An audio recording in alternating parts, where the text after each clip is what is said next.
আমরা যাচ্ছি চড়ক পূজার মেলাতে। বৈশাখ মাসের শেষ দিনে যে ধর্মচড়কটা হয়, সেই ধর্মচড়কের মেলাতে আমরা সবাই যাচ্ছি। মানে দিদির বাড়ির সবাই, দিদি, ননু, জামাইবাবু, আমরা সবাই এসে গেছি দেখো ঠিক মেলার কাছাকাছি। আর এই মাঠের মধ্যে হচ্ছে মেলাটা। যেহেতু প্রচুর দোকান বসে, প্রচুর সন্ন্যাসীর আগমন, প্রচুর ভক্তের আগমন, প্রচুর দর্শকের আগমন, সেই কারণেই কিন্তু এই সব মেলাগুলো মাঠের মধ্যেই হয়। তো দেখো এই মাঠের মধ্যেই হবে, একটু পরে দেখবে লোক এসে ভর্তি হয়ে যাবে আর প্রচুর দোকান বসে। একদিনের মেলা তবুও প্রচুর দোকান বসে। তো এই দেখো এই মাঠের মধ্যে চাষপালা হচ্ছে। চাষপালা মানে একটু বলি, ভগবান শিব কোনো এক সময় মাঠে ধান চাষ করেছিলেন, আর সেই সময় মাতা পার্বতী এসে মশা মাছি ছেড়ে দিয়েছিলেন। কেন বলো তো? কারণ ভগবান শিব বাড়ি যেতে চাইতেন না, সেই মাঠের মধ্যেই থাকতেন। অনেক দিন হয়ে গেল বাড়িতেই যেতেন না, যার জন্য কিন্তু বাড়ি নিয়ে যাওয়ার কারণে মাতা পার্বতী এসে এখানে মানে মাঠের মধ্যে মশা মাছি ছেড়ে দিয়েছিলেন। তাই ভগবান শিব বাড়ি যেতে বাধ্য হয়েছিলেন।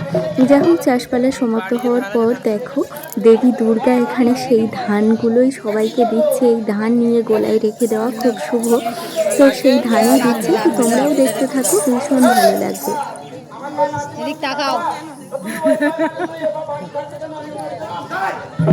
দড়িতে মুখ কেটে যাচ্ছে যে।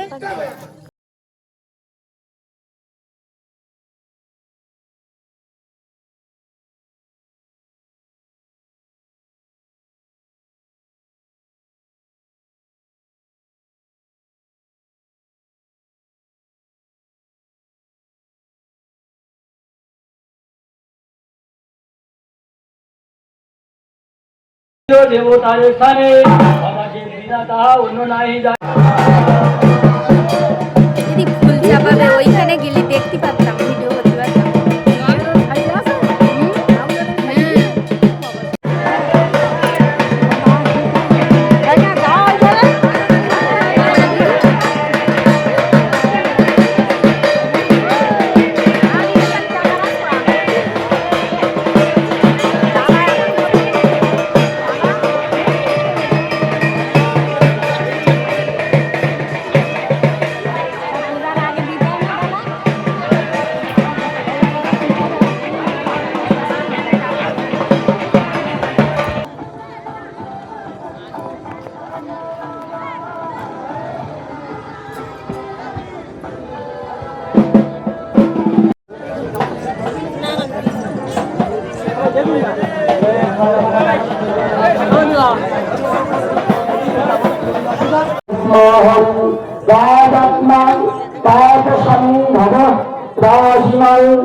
পুণ্ডরীকাক্ষ সদাপ হর হরি নম শ্রী হরি, নম শ্রী হরি, নারায়ণ হরি।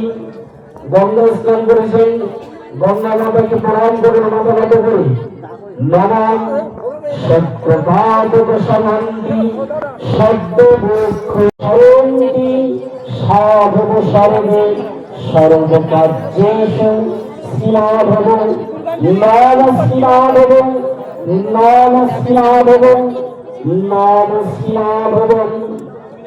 তুলসী পাতা নিন, চন্দন লাগিয়ে তুলসী পাতা নিন।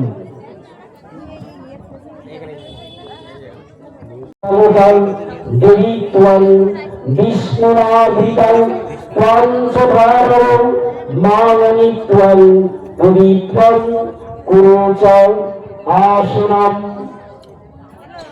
এইখানে বাবা মহাদেবের মাথায় ফুল চাপানো হয়েছে। সমস্ত সন্ন্যাসীরা স্নান করে এসে বসে পড়েছেন, সবাই ভক্তি সহকারে বাবাকে ডাকছেন ফুলটা যাতে খুব সহজে পড়ে।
মেন রাস্তায় কোনো বাইক যাবেন না, মেন রাস্তায় কোনো বাইক যাবেন না, দোকানের সামনে কোনো বাইক যাবেন না, সবাই আমাদের পাশাপাশি চলে আসে।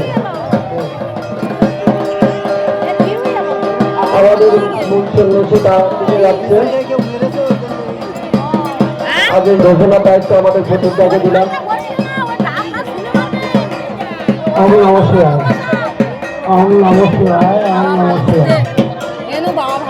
আজকে হিসেবে আমরা সবাই কম বেশি জানি।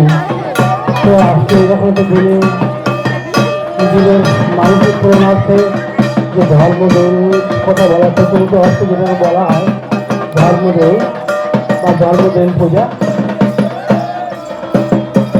তো সবাই আমরা ধর্ম ধরে আছি, যদিও একটু সময় অনেকটা গেছে, তবুও আমরা চেষ্টা করছেন সুস্থভাবে পরিচালনা করার জন্য।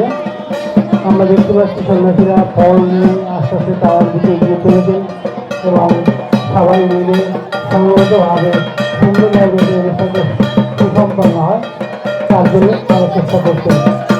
তো যে কথা বলছিলাম যে বাংলাদেশ হিন্দু সমাজে বারোমাসি পার্বণের একটা পাবে প্রচলিত হচ্ছে একটা নিয়ম আছে, সেটা হচ্ছে যে বেঙ্গল দুর্গোৎসব।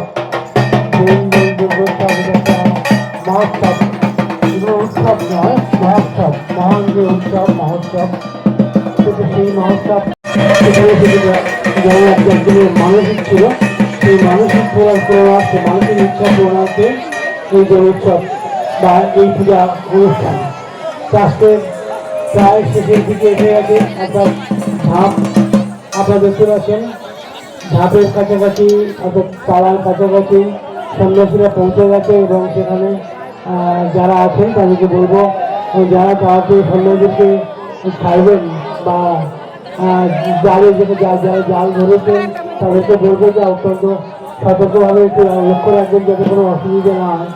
যিনি গ্রাস ধরছেন তাকে সুন্দরভাবে সহযোগিতা করার জন্য। এই মুহূর্তে সন্ন্যাসী তারা উঠে গেছেন, ঝাঁপ দেওয়ার প্রস্তুতি নিচ্ছেন। ফলে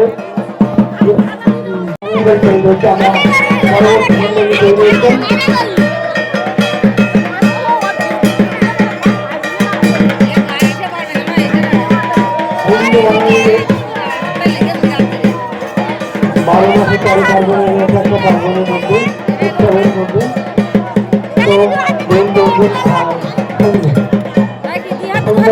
সুন্দর হয়েছে। আমরা দেখতে পাচ্ছি প্রত্যেকটা সন্ন্যাসী খুব সুন্দরভাবে তারা ঝাঁপ দিচ্ছেন। কোনো সাবধানে খাবেন, সাবধানে খাবেন।